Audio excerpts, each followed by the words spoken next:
All right, welcome to another iSocial Talks.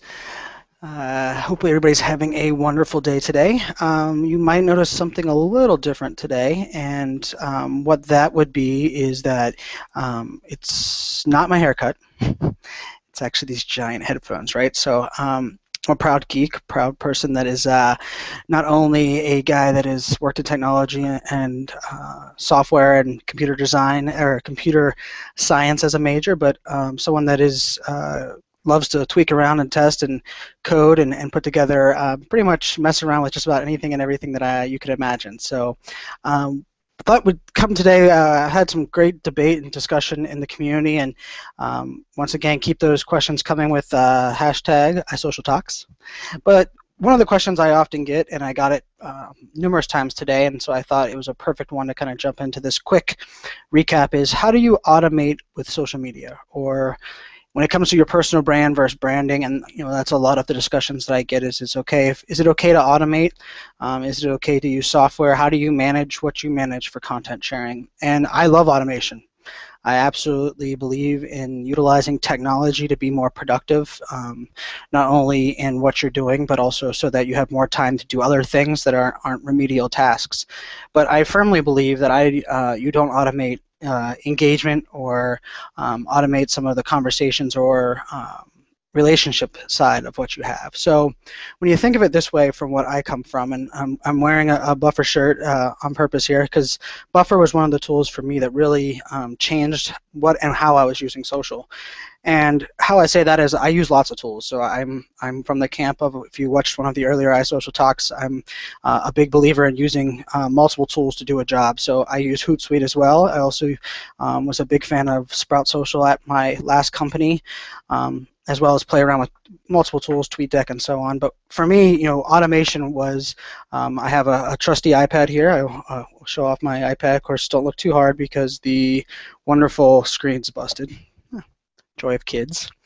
But for me, I would read and pull content. I use some apps on my iPad. Flipboard, Zite has always been my personal favorite, recently purchased by Flipboard.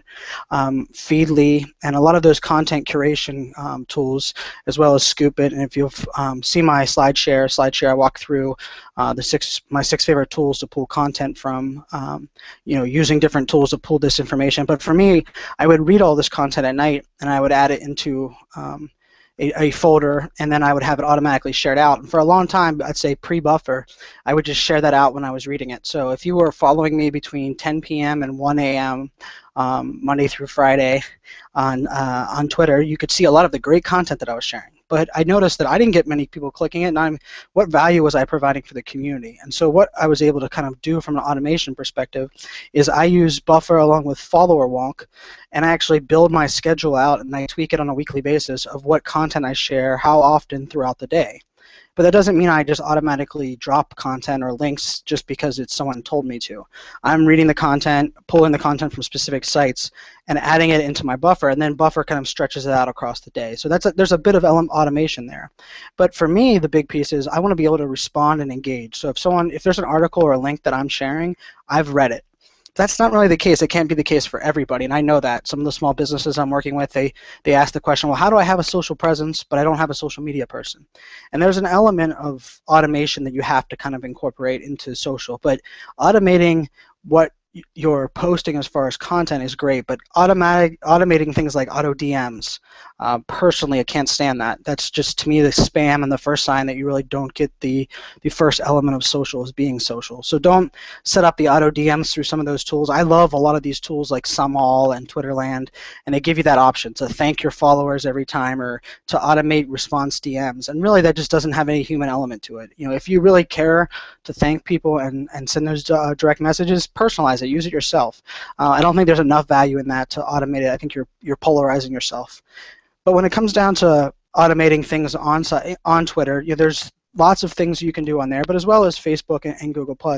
For me, a big piece of automation is that if you're going to automate and curate, make sure that you're customizing your posts for each platform. And what I mean by that is don't use 140 characters and the retweet sign inside of a Facebook post.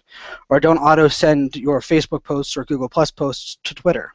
Because what that just shows is that you don't care enough to customize and actually share content in the right form, in the right manner on that platform, why should I care enough to read it? And that's what your community is going to feel like.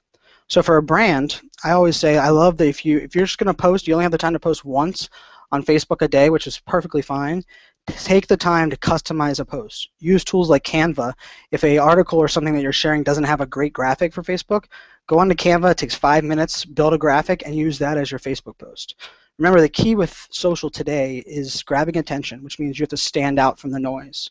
So oftentimes you'll see I'll share posts. I did one yesterday. It was an amazing post. It was from Forbes and it was talking about the top 20 lessons learned for people to find happiness. And Forbes had no graphic with it. It was just the letter F for Forbes. So I really quickly went on to Canva, created a little graphic, and threw on the title on top of it. And I shared it out across all of my social networks, Twitter, and so on. And it's still getting bounced around now because it captures people's eye. That same probably link with the headline has probably been shared, thousands of times. But the reason that mine kind of people gravitated to it is because I took the time to care and present it in a way that it would attract attention and people would use it. So kind of thinking back on this whole thing, it doesn't really matter what tool you do. Hootsuite integrates some great RSS feeds. Buffer does a great job of giving you some one of their new tools with the daily updates of content that might be relative for your audience, as well as RSS feeds. There's tools like BundlePost, which also does a great job of kind of pulling content from different sources, allowing you to automate it and categorize that across your social networks. But for me, the key is, automate the things that are remedial in the back. I use If This Then That app, something I definitely recommend you use. It'll automate things like every single post that I have on Twitter, every picture that I use on Twitter is saved to a box.com file for me. So if I want to reference, people often ask, well, Brian, how do you share pictures all the time? And my answer is I have every single picture I've ever tweeted out of my iSocial fans account saved to a box account. And so then I can just reference that, pull that, and tweet it out again. And to me, that's a big thing, and it doesn't take any more time. If I was going to do that myself and have to save everyone, that's painful. No one would do that. But for me, I use the If This Then That tool to kind of automate that, and then I can use that and reference it. So take the time to think about that. Stop thinking about tools for the sense of tools, and it's not one tool or the other. I have yet to find one tool that is the easy button that fixes everything.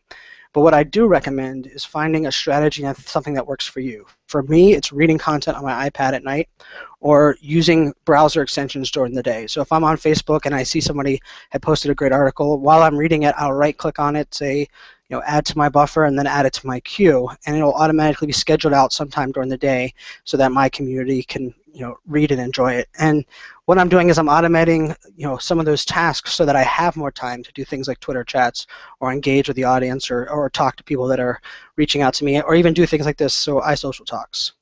So that's kind of my tips and tricks for automation. What I would love to hear is what tools and things you would like me to go over for our future iSocial Talks.